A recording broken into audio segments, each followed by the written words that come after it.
जंग में यूक्रेन अब और मजबूती से लड़ रहा है। यूक्रेन ने अपने S-300 PT सतह से हवा में मार करने वाले मिसाइल सिस्टम को तैनात किया है। मिसाइल सिस्टम ने रूस के एक टोही ड्रोन और एक क्रूज मिसाइल को मार गिराया है। यूक्रेन की सेना ने इस वीडियो को जारी किया है, जो एक रडार बेस्ड मिसाइल सिस्टम है। तो यूक्रेन के जंग में यूएसए भी उतर गया है। यूक्रेन का मिसाइल सिस्टम, जिसकी तस्वीरें हम आपको दिखा रहे हैं, रूस ने ड्रोन गिराने का इस वीडियो के जरिए दावा पेश किया है। तो अब देखिए, लगातार ये युद्ध बढ़ता ही जा रहा है। लोग उम्मीद कर रहे हैं कि लोग सवाल कर रहे हैं कब होगा युद्ध विराम, लेकिन युद्ध फिलहाल थमता हुआ नजर नहीं आ रहा है। इसी कड़ी में रोज नए वीडियो सामने आ रहे हैं तबाही के। अब इसी कड़ी में यूक्रेन का नया मिसाइल सिस्टम देखने को मिला है और रूस ने एक बड़ा दावा पेश किया है। रूस ने ड्रोन गिराने का दावा जारी किया। वहीं यूक्रेन के राष्ट्रपति ने रूस पर 2 लाख बच्चों को जबरन उठाने का आरोप लगाया। दावा किया गया कि जंग में अपने माता पिता से अलग हुए बच्चों को रूसी सैनिकों ने जान से मारने की धमकी देकर किडनैप किया और फिर उन्हें रूस के अलग अलग शहरों में भेज दिया ताकि उनका पता न लगाया जा सके। बताया गया कि रूसी फौज ने यूक्रेन के कई शहरों से बच्चों को उठाया। खबर है कि सैनिकों ने जिन बच्चों को किडनैप किया उनमें ज्यादातर अनाथालय में रह रहे थे। यूक्रेन के राष्ट्रपति वोलोदिमीर ज़ेलेंस्की ने दावा किया कि बच्चों को बंदूक की नोक पर उठाया गया। यही नहीं, उन्होंने ये भी दावा किया कि जंग शुरू होने से लेकर अब तक रूस के कब्जे वाले इलाकों में 243 बच्चों की मौत हुई, जबकि 446 घायल हुए और 139 बच्चे गायब हुए। आरोप ये भी है कि जिन बच्चों को जबरन रूस लाया गया, उनके जहन से हमेशा के लिए यूक्रेन की यादें मिटा देने की साजिश है ताकि वो फिर कभी लौट ही ना पाए और हमेशा के लिए रूस के होकर रह जाएं। ज़ेलेंस्की के मुताबिक यूक्रेन से रूस ले जाए गए बच्चों की तादाद 2 लाख से भी ज्यादा हो सकती है। केके की अंतिम विदाई में कई हस्तियां पहुंची। मुंबई के वर्सोवा में गायक केके का अंतिम संस्कार किया गया और इस दौरान उन्हें कई हस्तियां अंतिम विदाई देने पहुंची। नौसेना के जंगी जहाज INS निशंक और INS अक्षय को 32 साल की सेवा के बाद सुबह मुंबई में रिटायर कर दिया गया। दिल्ली के पुल प्रहलादपुर इलाके से पुलिस ने हथियारों के साथ एक बदमाश को गिरफ्तार कर लिया।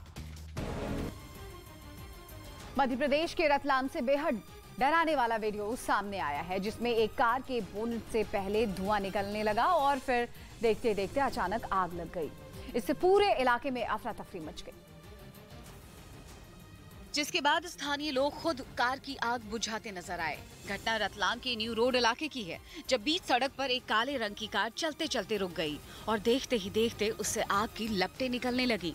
कार सवार ने तुरंत भागकर किसी तरह अपनी जान बचाई। इसके बाद स्थानीय लोगों ने इसकी सूचना दमकल विभाग को दी और पानी की मदद से आग पर काबू पाने की कोशिश की। कार में लगी आग बुझी तो आसपास के दुकानदारों ने राहत की सांस ली। उधर राजस्थान के अजमेर से एक दिल दहला देने वाली तस्वीर सामने आई है। वहां पर तेल बनाने वाली एक फैक्ट्री में भीषण आग लग जाने से अफरा तफरी मच गई। बताया गया है कि शॉर्ट सर्किट की वजह से यह हादसा हुआ, जिसने देखते ही देखते पूरी फैक्ट्री को अपनी चपेट में ले लिया। आग की लपटें कई फीट ऊपर उठती दिखाई दी। धुएं के गुबार ने आसपास के इलाके को ढक दिया। फैक्ट्री में भारी मात्रा में तेल होने की वजह से आग फैलती ही चली गई, जिसके बाद वहां पहुंचे दमकल कर्मचारी आग बुझाने में जुट गए, लेकिन इस काम में कई घंटों का वक्त लग गया। तब तक फैक्ट्री पूरी तरह जलकर खाक हो चुकी थी। बताया गया कि उसमें काम करने वाले कर्मचारी वक्त रहते बाहर निकल आए थे, जिससे एक बड़ा हादसा टल गया।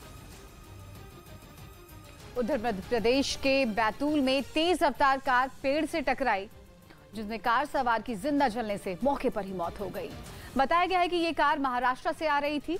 हालांकि अभी तक मृतक की पहचान नहीं हो पाई है। पुलिस ने ये भी बताया कि घटना देर रात की है, जब रानीपुर क्षेत्र के खमालपुर में तेज रफ्तार कार ने अपना संतुलन खो दिया और वो सड़क किनारे एक पेड़ से टकरा गई। टक्कर लगने के बाद अचानक कार में आग लग गई और कार के दरवाजे लॉक हो गए।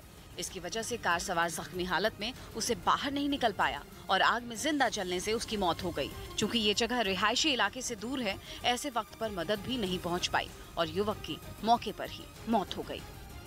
रूस की सेना ने एक वीडियो जारी किया जिसमें उसके सैनिक आधुनिक एयर डिफेंस सिस्टम S-300 से मिसाइल बरसाते नजर आए। रूस ने दावा किया कि उसकी सेना से बारकताश TB2 ड्रोन को मार गिराया। जो तुर्की ने रूस के खिलाफ जंग लड़ने के लिए यूक्रेन को दिया था। लेकिन अब रूस तुर्की के उसी बेहद आधुनिक और खतरनाक ड्रोन को मार गिराने का दावा कर रहा है और इसके लिए उसने अपने खास एयर डिफेंस सिस्टम S-300 का इस्तेमाल किया। रूस ने दावा किया कि S-300 से निकली मिसाइल ने पलक झपकते ही तुर्की के ड्रोन को ढेर कर दिया। इससे पहले रूस की सेना एयर डिफेंस सिस्टम को लेकर उस इलाके में पहुंची जहां से बारकताश TB2 ड्रोन पर हमला करना था। इसके बाद डिफेंस सिस्टम को हमले के लिए तैयार किया गया और फिर टारगेट सेट होते ही मिसाइल दाग दी गई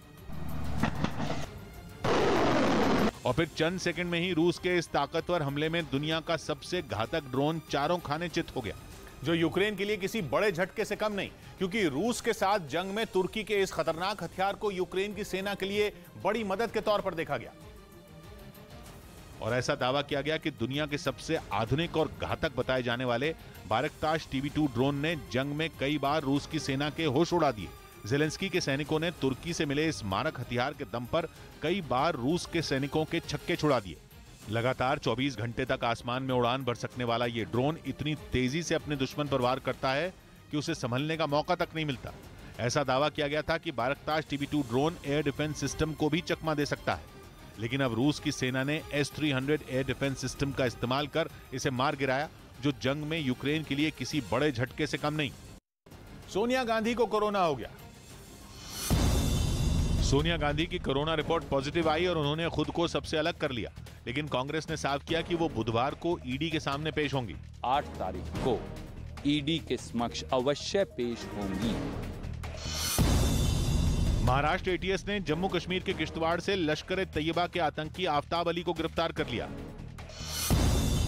यूपी में 15 करोड़ लोगों को कोरोना वैक्सीन की दोनों डोज लग चुकी हैं और इसी कामयाबी के साथ वो ऐसा करने वाला देश का पहला राज्य बन गया। इस वीडियो के वायरल होने के बाद पुलिस महकमे में हड़कंप मचा हुआ है। पुलिस के मुताबिक दारोगा के डांस का वीडियो गाजीपुर का है, जहां वो एक तिलक समारोह में शामिल होने पहुंचे थे।